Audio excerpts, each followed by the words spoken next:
प्यारे विद्यार्थियों, स्वागत है एक बार फिर से भगवती ऑनलाइन क्लासेज में। आज आप जो भी विद्यार्थी रीट पात्रता एग्जाम की तैयारी करें, उन सभी विद्यार्थियों के लिए मैं टॉप 30 प्रश्न लेकर आज का दोस्तों कितने प्रश्न लेकर आज का जो विद्यार्थी रीट पात्रता एग्जाम की तैयारी करें, उन सभी विद्यार्थियों के लिए टॉप 30 प्रश्न लेकर आज का। अगर आप 30 प्रश्नों में से यहाँ पे 25 प्रश्नों का अगर आपने आंसर सही दिया तो मान के चलेगा आपका सिलेक्शन पक्का। एग्जाम काफी नजदीक आज का यह प्रश्न आपके लिए रामबाण प्रश्न साबित होने वाले। अंतिम दिनों में आपको ये प्रश्न को अच्छी तरह से पढ़ लेना। अगर आप इन टॉप 30 प्रश्न जो मैं आपको करवा रहा ना, इस प्रश्न में से अगर आप 25 का भी आंसर देना, मान लो सिलेक्शन पक्का। तो क्लास में आपको एंड तक बना रहना, एक भी प्रश्न को आपको स्किप नहीं करना है। पहला ही प्रश्न है, राजस्थान में दानचंद चोपड़ा की हवेली कहाँ स्थित है? राजस्थान में दानचंद चोपड़ा की हवेली कहाँ स्थित है? किशनगढ़ है, बीकानेर है, सुजानगढ़ है या आपकी खेतड़ी में? तो बात की जाए यहाँ पर राजस्थान में दानचंद चोपड़ा की, तो गुरुजी राजस्थान में दानचंद चोपड़ा की जो हवेली है ये आपके सुजानगढ़ में। कहाँ पर है गुरुजी? सुजानगढ़ में। अब इस बारे में और बताऊं कि सुजानगढ़ कहाँ पर है, तो सुजानगढ़ आपके है चूरू में। कहाँ पर रहेगा? चूरू में। ऐसे प्रश्न आपके एग्जाम में पूछे जा रहे हैं, ठीक है ना। चलो यहाँ पे आपका आंसर है सभी का बिल्कुल ऑप्शन नंबर C कमेंट करिए जिन विद्यार्थी का यहाँ पे राइट आंसर है। चलेगा, अगला ऑप्शन देखो। अगला ऑप्शन आप सभी से क्या पूछा कि बनीठनी किस स्थान से चित्रकला शैली है? बनीठनी किस स्थान की चित्रकला शैली है? बूंदी शैली, किशनगढ़ शैली, कोटा शैली या आपके नाथद्वारा शैली? क्वेश्चन को आप सभी विद्यार्थी मोस्ट लगा लीजिएगा। और आज के क्लास में आपको टॉप 30 प्रश्न करवा रहा हूँ। यहाँ पर अगर आप 25 भी अगर आपका स्कोर आ रहा तो मान लीजिएगा आपका सिलेक्शन पक्का। अगर आप 30 में से 30 प्रश्न अटेम्प्ट करते 25 से हो रहे ना, तो सिलेक्शन की मेरी गारंटी, ठीक है ना। बिल्कुल शानदार। बनीठनी के बारे में आपको बता दूं मैं कि ये आपके किशनगढ़ से संबंधित है, जिसे भारत की मोनालिसा कहते हैं। क्या कहते हैं? बनीठनी की जो पेंटिंग है इसे भारत की मोनालिसा के नाम से भी जाना जाता है। अगर आपसे एग्जाम में पूछे कि भारत के मोनालिसा किसे कहते हैं, तो आपके बनीठनी पेंटिंग को भारत के मोनालिसा के नाम से जानते हैं। और इसका संबंध आपके किशनगढ़ से, जो कि आपके ऑप्शन नंबर B यहाँ पे करेक्ट आ रहा। चलो अगला ऑप्शन आपके सामने। अगला ऑप्शन, ब्राह्मणी माता का मंदिर कहाँ स्थित है? ब्राह्मणी माता का मंदिर कहाँ पर है? धौलपुर है, उदयपुर है, कोटा या आपके बारह में? सभी विद्यार्थी आंसर दो। एक बार आप सभी विद्यार्थी क्या करेंगे, क्लास को लाइक करेंगे और साथ में चैनल को सब्सक्राइब करेंगे, ताकि आगामी जब भी हमारी क्लास आएगी ना, उसका नोटिफिकेशन सबसे पहले आपके पास पहुंच जाएगा। बताएगा कि ब्राह्मणी माता का मंदिर कहाँ पे स्थित है? तो गुरुजी ब्राह्मणी माता का मंदिर है सोरसन में। कहाँ रहेगा? सोरसन में। सोरसन कहाँ पे गुरुजी? सोरसन हमारे 12 में। कहाँ रहेगा? सोरसन 12 में ब्राह्मणी माता का मंदिर। यानी कि आपका जो विद्यार्थी D कमेंट करे ना, D कमेंट करे, उन विद्यार्थियों का सभी का सही। याद रहे, आज के टॉप 30 प्रश्नों के बारे में अपन चर्चा करें। 30 में से 30 आपको अटेम्प्ट करना। याद रहे, क्लास पूरी की पूरी आपको वॉच करना, ठीक है ना। वेरी गुड, सभी के यहाँ पे आंसर आ रहे। अगला ऑप्शन देख लो। अगला ऑप्शन, बागोर है किस बेताब के किस जिले में स्थित है? यानी कि आपको बताना है कि बागोर किस बेताब के किस जिले में स्थित है। धौलपुर है, उदयपुर है, कोटा या आपके भीलवाड़ा में? बात की जाए दोस्तों बागोर की, और बागोर की सभ्यता जो है आपके कोठारी नदी के किनारे है। किस नदी के किनारे है? कोठारी नदी के किनारे है। और यहीं पे आपको थोड़ा सा बताऊं तो बागोर की सभ्यता आपके कहाँ पर रहेगी? तो आपके भीलवाड़ा जिले में। कहाँ पर रहेगी बागोर की सभ्यता? आपके भीलवाड़ा जिले में। अब इसी बारे में, भीलवाड़ा के बारे में आपको थोड़ा सा बताऊं तो भीलवाड़ा को वस्त्र नगरी कहते हैं। क्या कहते हैं? वस्त्र नगरी कहते हैं। और इसे वस्त्र निर्यात करने का जो दर्जा मिला था भीलवाड़ा को, ये आपके 2009 में मिला था। कब मिला था? 2009 में मिला, ठीक है ना। वेरी गुड, सभी का आंसर आ। क्लास में आपको एंड तक बना रहना, एक भी प्रश्न को आपको छोड़ना है ही नहीं, ठीक है ना। अगर आप एक भी प्रश्न छोड़ देते हो तो फिर आपका सिलेक्शन नहीं हो सकता। चलो अगला ऑप्शन है, बलिया आभूषण कहाँ पर पहना जाता है? बलिया एक प्रकार का आभूषण होता है महिलाओं का, जो कहाँ पर पहनते? सिर पर है, नाक में, कान में या हाथों में? वेरी वेरी मोस्ट प्रश्न लगा लीजिएगा। सभी विद्यार्थी आंसर दे दो कि बलिया एक प्रकार का आभूषण होता है गुरुजी, और ये कहाँ पर पहना जाता? काफी अच्छा प्रश्न है और सभी का यहाँ पे आंसर आना चाहिए। बिल्कुल सही कमेंट करिए। सभी के कमेंट आ रहे हैं कि गुरुजी बलिया आभूषण आपके हाथों में पहना जाता। कहाँ पर पहना जाता? बलिया आपके हाथों का आभूषण है भाई, ठीक है ना। अच्छी तरह से आपको प्रश्नों को पढ़ना है। पेपर में आपके यही प्रश्न पूछे जाने वाले। एग्जाम काफी नजदीक आज का, तो आप सभी विद्यार्थी कंटिन्यू क्लासेस ज्वाइन करेंगे भाई, ठीक है ना। अगला ऑप्शन देख लो। अगला ऑप्शन है, भील जनजाति में कछाबू कौन पहनता? भील जनजाति में कछाबू कौन पहनता है? नवयुवक लड़का, बालक है, पुरुष है या महिला है? यह क्वेश्चन काफी इंपॉर्टेंट है, इसे मैं स्टार लगा रहा हूँ। आप भी इस क्वेश्चन को स्टार लगा लेंगे। बताओ कि भील जनजाति में कछाबू कौन पहनते। तो यहाँ पर थोड़ा सा मैं आपको भील जनजाति के बारे में बात करूंगा। भील जनजाति सर्वाधिक रूप से आपको कहाँ पे देखने को मिलती है, तो आपके उदयपुर जिले में देखने को मिलती है। अब यहीं पे बात करें भील जनजाति के जो घर होते हैं उसे क्या कहते हैं, उसे कू या टाबरा के नाम से जानते हैं। क्या कहते हैं, कू या टाबरा के नाम से आपके भील जनजाति के घर कहलाते हैं। और भील जनजाति की जो कछाबू होती है, ये कछाबू जो होती है ना, ये महिलाओं के द्वारा पहनी जाती है। किसके द्वारा, महिलाएं जो होती है ना, महिलाएं कछाबू पहनती हुई। ठीक है, वेरी गुड। सभी विद्यार्थी कमेंट करिए, जो भी यहाँ पर डी कमेंट करिए ना, डी कमेंट करिए जिन विद्यार्थी का सभी का यहाँ पे राइट आंसर है।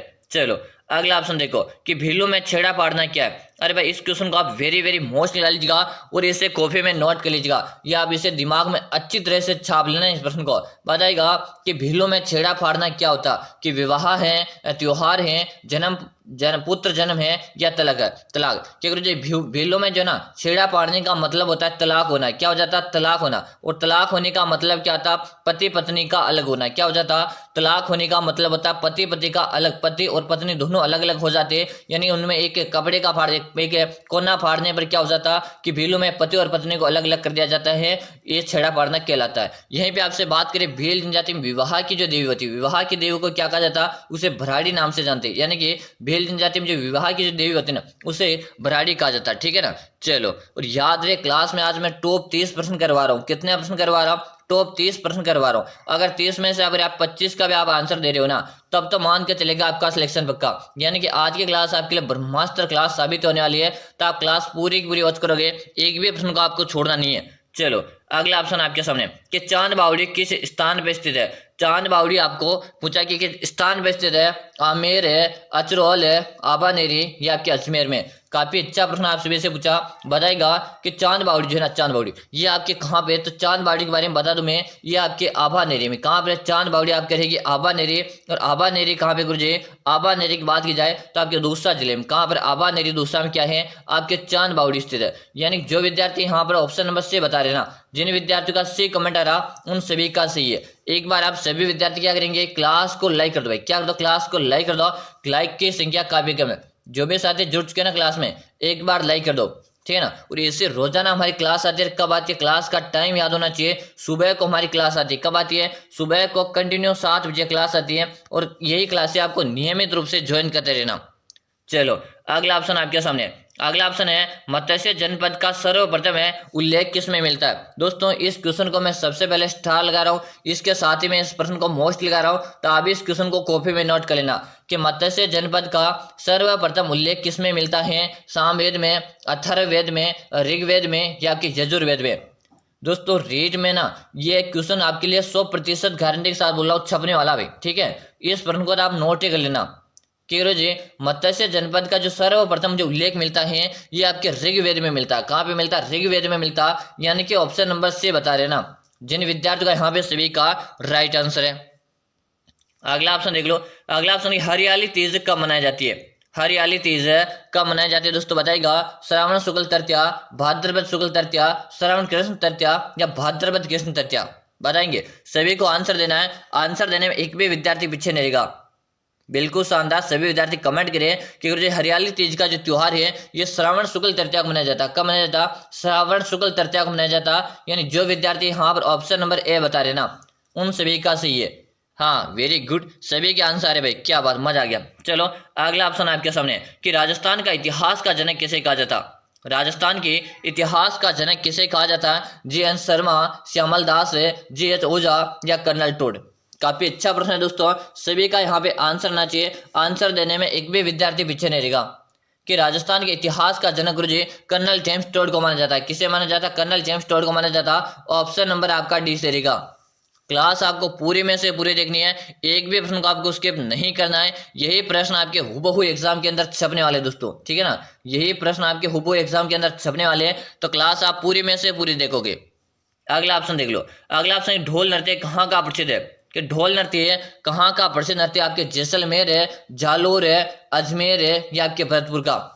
बात की जा रही है यहाँ पर ढोल नृत्य की, और ढोल नृत्य का संबंध गुरुजी हमारे जालोर से रहेगा। कहाँ से रहेगा? ढोल नृत्य का संबंध हमारे जालोर से रहेगा। जो भी विद्यार्थी जालोर कमेंट करे ना, सी यहीं पे आपसे बम नृत्य के बारे में पूछे तो बम नृत्य देखो एक बार मैं बता देता हूँ। बम नृत्य का संबंध कहाँ से रहेगा? तो अलवर और भरतपुर। अलवर क्या है? अलवर भरतपुर से क्या आपका बम नृत्य का संबंध है। और ढोल नृत्य का जो संबंध है ना, ढोल नृत्य का संबंध आपके जालोर से, ठीक है ना।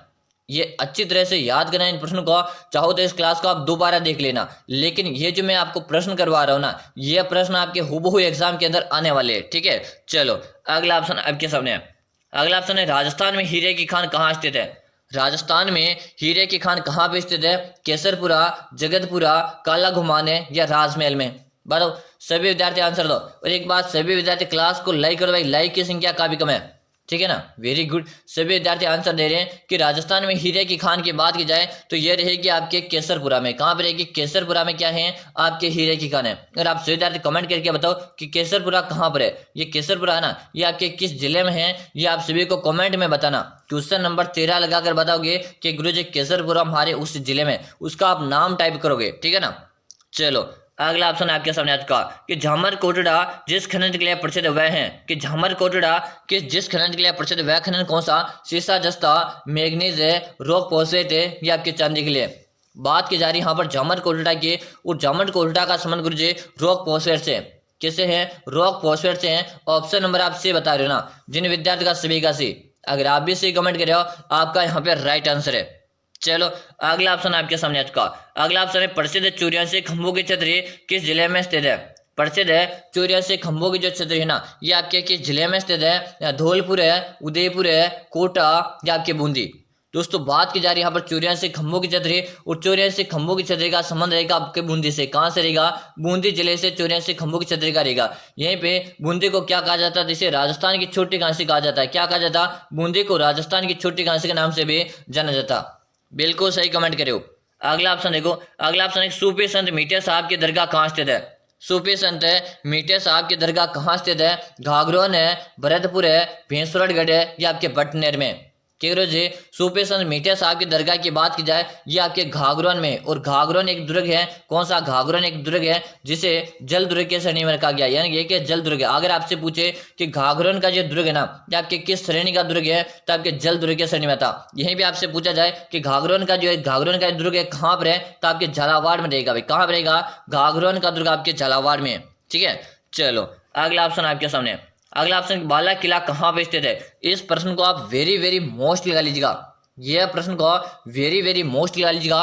काफी अच्छा प्रश्न है। ऐसे प्रश्न आपके एग्जाम पूछे जा रहे भाई, ठीक है ना। बाला किला कहाँ पे स्थित? जल्दी से बताओ। अजमेर है, अलवर है, दूसा या आपके जयपुर में? जी बाला किला की बात की जाए, बाला किला आपके रहेगा कहाँ पे? अलवर में। कहाँ रहेगा? अलवर में। और इसे कुंवारा दुर्ग कहते हैं। इसे क्या कहते हैं? कुंवारा दुर्ग के नाम से जानते हैं। जी बाला किला को कुंवारा दुर्ग क्यों कहते हैं? क्योंकि इसमें एक भी बार क्या आक्रमण नहीं हुआ। क्या है? बाला किला जो है ना, इसे कुंवारा दुर्ग कहते हैं। इसमें एक भी बार आक्रमण नहीं होने के कारण इसे कुंवारा दुर्ग के नाम से जानते हैं। याद रहे, इस प्रश्न को मैंने मोस्ट लगाया, याद रख लीजिए भाई, मोस्ट लगाया मैंने इस प्रश्न को, ठीक है ना। चलो अगला ऑप्शन आपके सामने। अगला ऑप्शन वागड़ की मीरा के नाम से निम्न में से कौन प्रसिद्ध है? वागड़ की मीरा के नाम से निम्न में से कौन प्रसिद्ध है? घवरीबाई, भवरेबाई, कर्माबाई या गानमती? बता दो कि वागड़ की मीरा के नाम से गुरुजी हमारे घवरीबाई को जानते हैं। किसे जानते हैं? घवरीबाई को जानते हैं। ऑप्शन नंबर ए बता रहे ना, जिन विद्यार्थी का सभी का से याद रहे। आज की क्लास में मैं आपको टॉप 30 प्रश्न करवा रहा हूँ। कितने करवा रहा हूँ? टॉप 30 प्रश्न करवा रहा हूँ। तो क्लास आपको पूरी वॉच करना है। यही प्रश्न आपके हुबहू एग्जाम के अंदर है आने वाले। अगला ऑप्शन देखो कि सुगन चिड़ी को किस लोक माता का स्वरूप माना जाता? सुगन चिड़ी को किस लोक माता का स्वरूप माना जाता? स्वांग्या माता, नागनेशी माता, आवड़ माता या आपकी शीतला माता? वेरी गुड, सभी विद्यार्थी बता रहे कि गुरुजी सुगन चिड़ी जो है ना, इसे आवड़ माता का स्वरूप माना जाता है। यानी कि ऑप्शन नंबर आपका सी बता रहे। ऑप्शन नंबर है सी बता रहे, जिन विद्यार्थियों का यहाँ पे क्या है? राइट आंसर है। चलो अगला ऑप्शन है राजस्थान की अरावली में लंबाई कितनी? यानी कि राजस्थान की लंबाई ना, देखो अब मैं आपको यहाँ पे 2 प्रश्न क्लियर करवाने वाला हूँ, आप अच्छे से पढ़ेगा। अगर आपको अरावली की कुल लंबाई की बात की जाए, अरावली की कुल लंबाई की बात की जाए तो 652 किलोमीटर। कितनी है? 652 किलोमीटर। यहीं पे आपसे पूछा जाए कि हमारे राजस्थान में अरावली की लंबाई कितनी है, तो 550 किलोमीटर क्या है हमारे राजस्थान में लंबाई। यानी कि अरावली की अगर आपको राजस्थान की पूछे तो आपको 550 बताना। अगर आपको अरावली की कुल लंबाई पूछे तो आपको 652 किलोमीटर बताना। तो हमें यहाँ पर राजस्थान की पूछा है, तो हमारा यहाँ पे ऑप्शन रह जाएगा 550 किलोमीटर है। ऑप्शन नंबर आपका ए बता रहे ना, ऑप्शन नंबर है ए बता रहे। जिन विद्यार्थी का क्या है, सभी का यहाँ पे राइट आंसर है। वेरी गुड, बच्चे तो होशियार हो गए भाई। चलो अगला ऑप्शन आपके सामने कि चादर के बाहर पैर पसारना मुहावरे का अर्थ है। चादर के बाहर है पैर पसारना मुहावरे का अर्थ है। बताओ option A, option B, option C, option D. काफी अच्छा प्रश्न है, हिंदी का प्रश्न आपके सामने आवे, ठीक है ना। हिंदी का प्रश्न आपसे पूछा और काफी अच्छा प्रश्न आपसे पूछा कि चादर के बाहर है पैर पसारना मुहावरे का अर्थ क्या होगा। वेरी गुड, सभी विद्यार्थी बता रहे हैं कि गुरुजी पैसे की है कम, यानी कि पैसे तो आ रहे कम और खर्च क्या हो रहा है, खर्च ज्यादा हो रहा है। खर्च क्या हो रहा है गुरुजी, ज्यादा हो रहा है। तो फिर क्या हो रहा है कि चादर के बाहर पैर पसारना यानी आय से अधिक है व्यय करना। ऑप्शन नंबर आपका डी बता रहे ना, जिन सभी का यहाँ पे राइट आंसर है। चलो अगला ऑप्शन है राजस्थान की अंतर्राष्ट्रीय सीमा की लंबाई कितनी है। कि राजस्थान के अंतर्राष्ट्रीय सीमा की लंबाई बतानी है आप सभी को, जो कि आपके 1070 किलोमीटर जो आपके पाकिस्तान के साथ सीमा साझा करता है। ऑप्शन नंबर आपका ए बता रहे ना, ऑप्शन नंबर ए बता रहे। उन सभी विद्यार्थी का क्या है यहाँ पे आपका राइट आंसर है, ठीक है ना। Very good. चलो अगला ऑप्शन देखो कि मरुस्थल का प्रवेश द्वार। दोस्तों यहाँ से मैं आपके 2 से 3 क्वेश्चन सही करूंगा, ध्यान से सुनेगा कि मरुस्थल का प्रवेश द्वार पूछा आपसे, तो यहाँ पे देखो मैं आपको 2-3 क्वेश्चन में क्लियर करा देता हूँ, ध्यान से सुनना। मरुस्थल का प्रवेश जब भी आपसे पूछे तो आपको क्या करना, जोधपुर को क्लियर करना है। क्या करना, जोधपुर करना। अगर आपसे पूछे कि राजस्थान का प्रवेश द्वार क्या कहते हैं, अब यहाँ में ऊपर क्या लिखना, राजस्थान। एक बार मैं लिख देता शॉर्ट में, यहाँ पर राजस्थान है, वो राजस्थान का प्रवेश द्वार आपसे पूछे तो आपका रहेगा भरतपुर। क्या रहेगा, राजस्थान का प्रवेश द्वार पूछे तो रहेगा आपका भरतपुर। आपसे पूछे पूर्व का प्रवेश द्वार किसे कहते हैं, पूर्व का प्रवेश द्वार आपके धौलपुर को कहते हैं। किसे कहते हैं, धौलपुर कहते हैं। यानी कि मैंने आपके 3 क्वेश्चन क्लियर करवाए यहाँ से, यानी कि आपका यहाँ पर ऑप्शन नंबर ए बिल्कुल करेक्ट आ रहा। चलो अगला ऑप्शन आपके सामने रहेगा कि बादला, यहाँ पे बादल नहीं, यहाँ पे बादला, ठीक है ना। यहाँ पे क्या रहेगा, यहाँ पे आपका बादला, ठीक है। बादला नामक पानी का बर्तन प्रसिद्ध है। उदयपुर है, सुलुम्बर है, बांसवाड़ा या आपके जोधपुर है। क्यों जी, बादला एक पानी का बर्तन है और ये आपके जोधपुर जिले का प्रसिद्ध है। कहाँ का प्रसिद्ध है, आपके जोधपुर जिले का प्रसिद्ध है। ऑप्शन नंबर यहाँ पर जो डी बता रहे ना, डी बता रहे, जिन विद्यार्थी का क्या है सही आंसर है। दोस्तों याद रहे, अगर आपने अभी तक भी क्लास को लाइक नहीं किया, अभी तक भी आपने क्लास को लाइक किया, लाइक करेंगे, साथ में आप चैनल को सब्सक्राइब जरूर से कर लेना, ताकि आगामी मेरी जब भी क्लास आएगी उसका नोटिफिकेशन सबसे पहले आपके पास आ जाएगा, वरना आपको पता ही नहीं चलेगा कब क्लास और कब खत्म होगी। अब बताओ लसाड़िया का पठार राजस्थान के किस जिले में रहेगा, तो आप सभी विद्यार्थी यहाँ पे आंसर आना चाहिए। लसाड़िया का पठार आपके सुलुम्बर में रहेगा। कहाँ पर रहेगा, लसाड़िया का पठार आपके सुलुम्बर में रहने वाला भाई, ठीक है ना। जो भी विद्यार्थी यहाँ पर बी बता रहे उन सभी का यहाँ पे करेक्ट आंसर है। चलो अगला ऑप्शन आपके सामने, अरावली पर्वत की राजस्थान में लंबाई कितनी। यहाँ पे क्या पूछा आपसे, अरावली पर्वत की राजस्थान में, यहाँ पर भी आपको क्या पूछा, राजस्थान में पूछा, ठीक है ना। तो राजस्थान में आपसे पूछा है तो यही वकाई 550 से जाएगा। अगर आपसे अरावली की कुल की बात की जाए, मैं जैसा मैंने आपको बताया 652 किलोमीटर, यानी 652 किलोमीटर अरावली की कुल लंबाई। इसमें से हमारे राजस्थान में 550 है। 652 में से हमारे राजस्थान में कितनी है, 550 किलोमीटर तो हमारे राजस्थान में ही अरावली की लंबाई चलेगा। अगला ऑप्शन देख लो, अगला ऑप्शन, ऐसी जनजाति जो घर बनाकर नहीं रहती है। ऐसी कौन सी जनजाति है जो घर बनाकर नहीं रहती है, भेल जनजाति, मीणा जनजाति, गड़िया लुहार है या सांसी जनजाति। सभी विद्यार्थी कमेंट करेंगे कि ऐसी कौन सी जनजाति है जो अपने घर बनाकर नहीं रहती है, घूमती फिरती है। क्योंकि जो घड़िया जो लोहार होते हैं, घड़िया लोहार, ये आपके घर बनाकर नहीं रहती है, ये अपने टापरा बनाकर रहती है भाई, घूमते फिरते रहती है, यानी इसे घुमक्कड़ है जनजाति कहते हैं। यानी कि सी ऑप्शन आपका बिल्कुल करेक्ट रहेगा, ठीक है ना।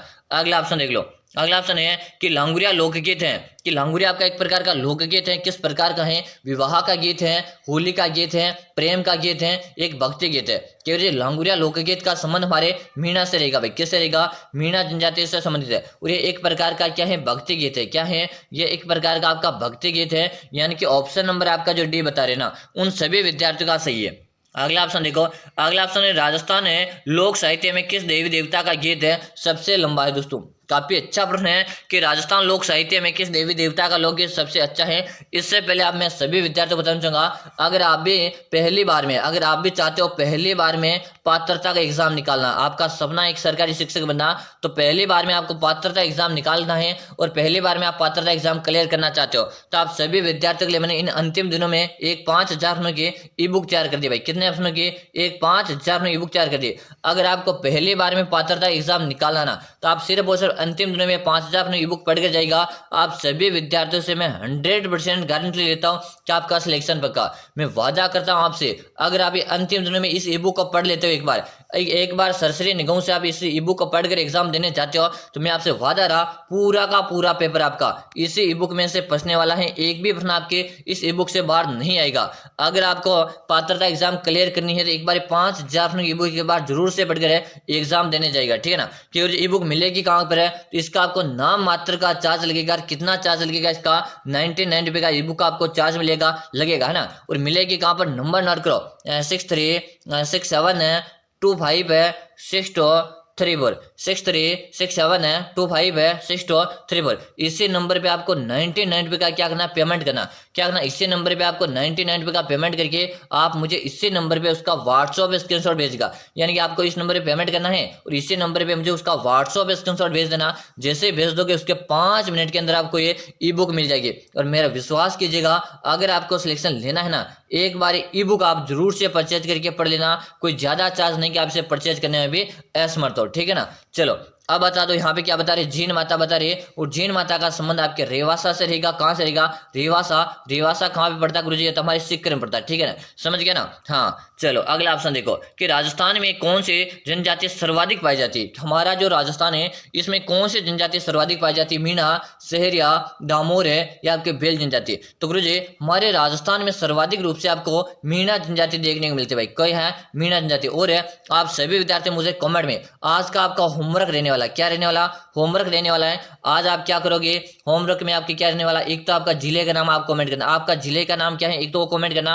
और आप किस कैटेगरी से आते हो, यानी कि आपकी कैटेगरी कौन सी, आपकी यानी कि जाति कौन सी, आपको वो कमेंट करना है। 2 चीज आप कमेंट करेगा, ठीक है। और आप किस एग्जाम के लेवल फर्स्ट हो या लेवल 2 क्या है, यानी कि लेवल 1 या लेवल 2, या ऊपर लिख देता मैं लेवल है 1 या आप लेवल 2 से हो। ये 2 काम आज मुझे कमेंट करके बताओगे। एक तो आपका होमवर्क क्या, आपका जिले का नाम कमेंट करेंगे, आप किस कैटेगरी से आते हो वो कमेंट करोगे, उसके साथ में आप लेवल 1 या लेवल 2 से हो। अब अगला ऑप्शन देख, अगला प्रश्न नहीं है, अगले क्या है, रोजाना आपको इस तरह की क्लासेस देखने के लिए चैनल को जल्दी से सब्सक्राइब करके बेल आइकन बटन को प्रेस कर दो ताकि आगामी हर क्लास का नोटिफिकेशन आपको मिलेगा। अब मिलेंगे शाम को, और शाम का क्लास कब आएगा, सभी विद्यार्थी नोट करो टाइम, शाम को 7:30 में हमारी क्लास आएगी। तो सभी विद्यार्थी 7:30 में शाम को क्लास ज्वाइन करेंगे, ठीक है। मिलते हैं अगली क्लास में।